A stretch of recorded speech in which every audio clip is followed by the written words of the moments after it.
Dan melalui perilaku, perbuatan dan perkataan kita, itulah kita memuliakan Allah kita. Dan itu berarti kita sedang mengabarkan Injil.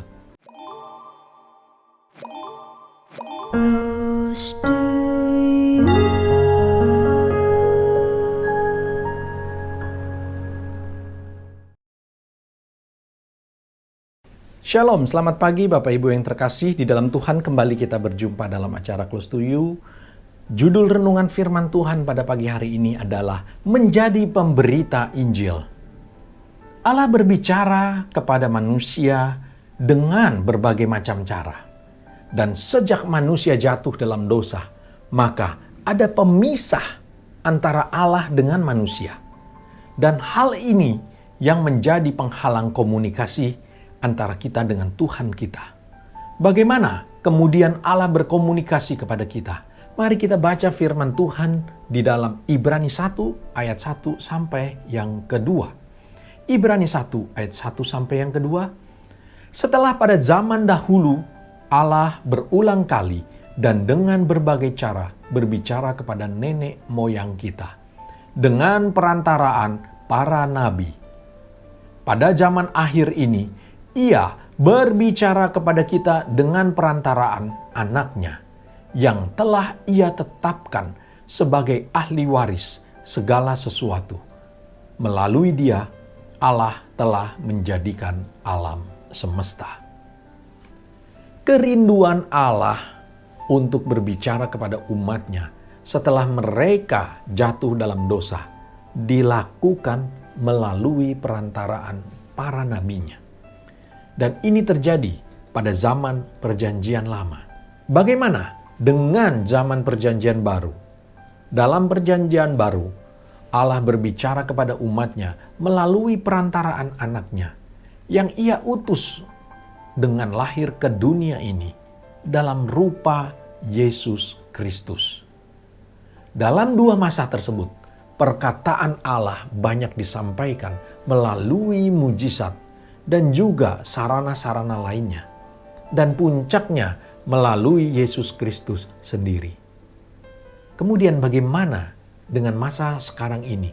Bagaimana cara Allah berbicara ketika Yesus sudah naik ke sorga?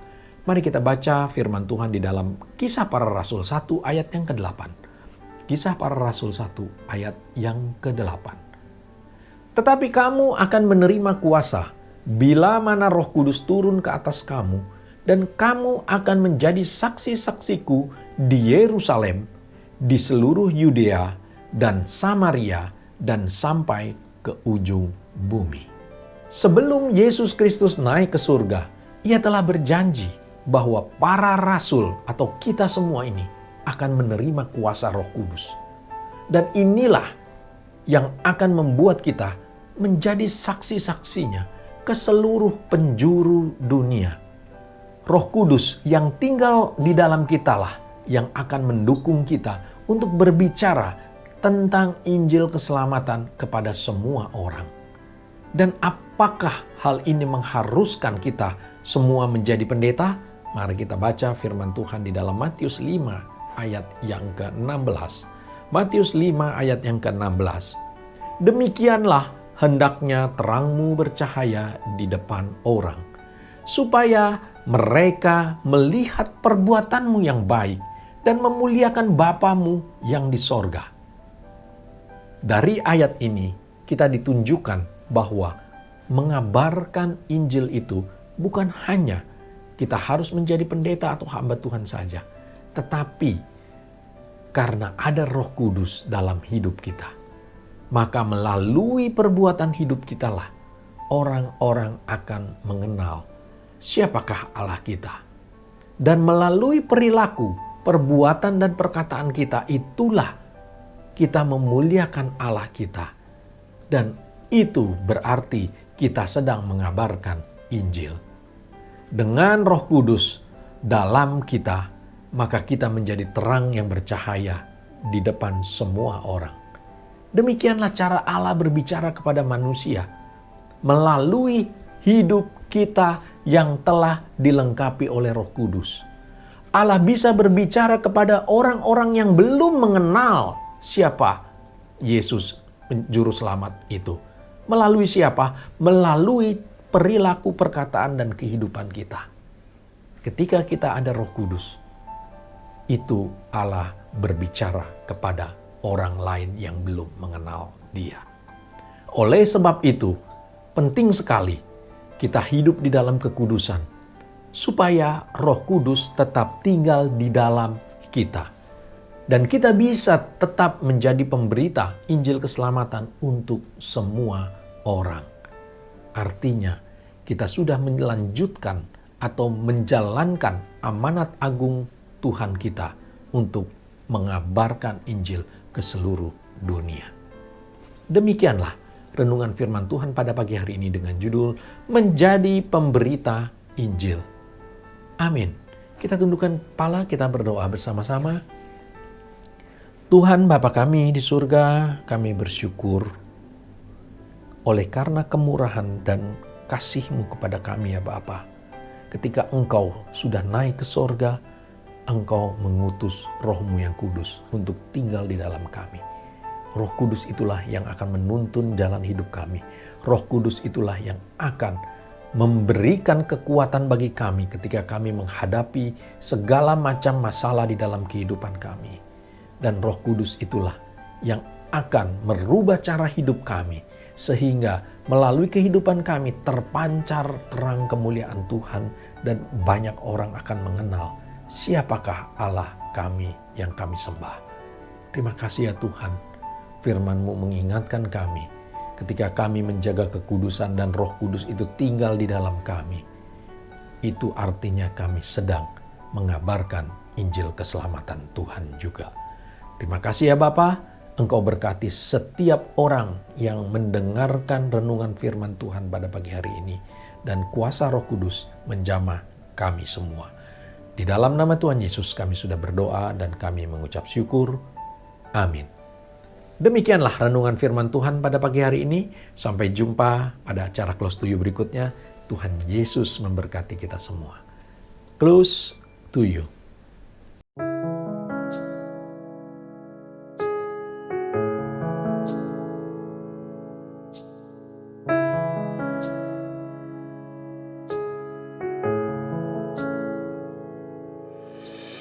Hanya Kau tempatku berlindung,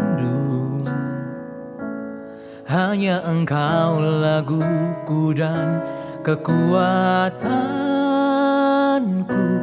Izinkanlah ku datang menyembah, membawa syukurku.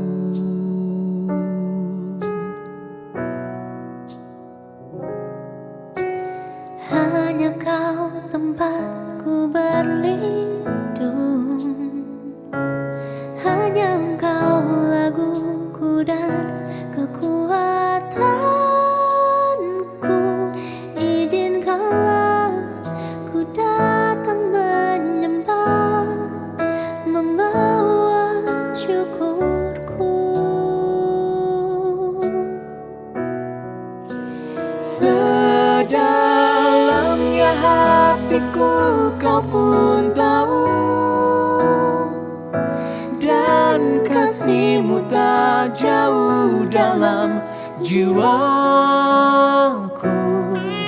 Di dalam kesesakan, di dalam kemenangan, ku tahu Engkau selalu bersamaku.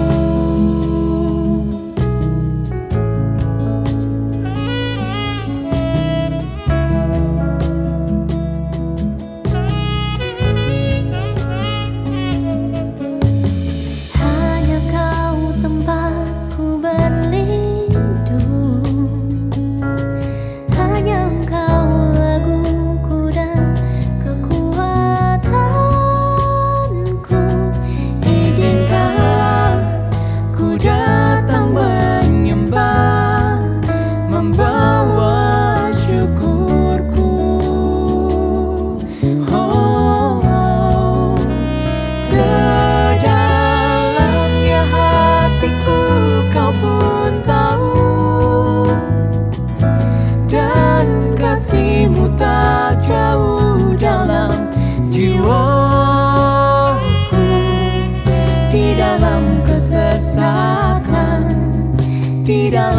kemenangan.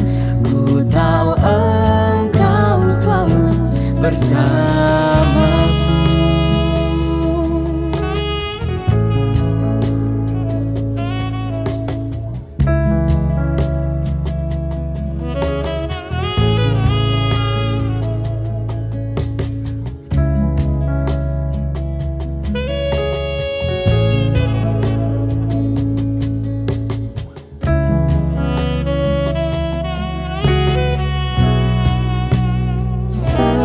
Sedalamnya hatiku kau pun tahu, dan kasih-Mu tak jauh dalam jiwaku.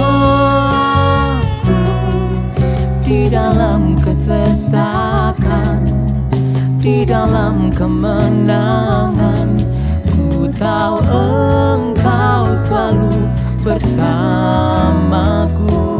Sedalamnya hatiku kau pun tahu,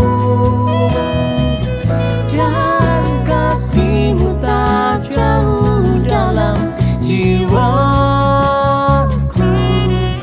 Di dalam kesesakan, di dalam kemenangan, ku tahu Engkau selalu bersamaku. Di dalam kesesakan, Di dalam kemenangan, ku tahu Engkau selalu bersamaku.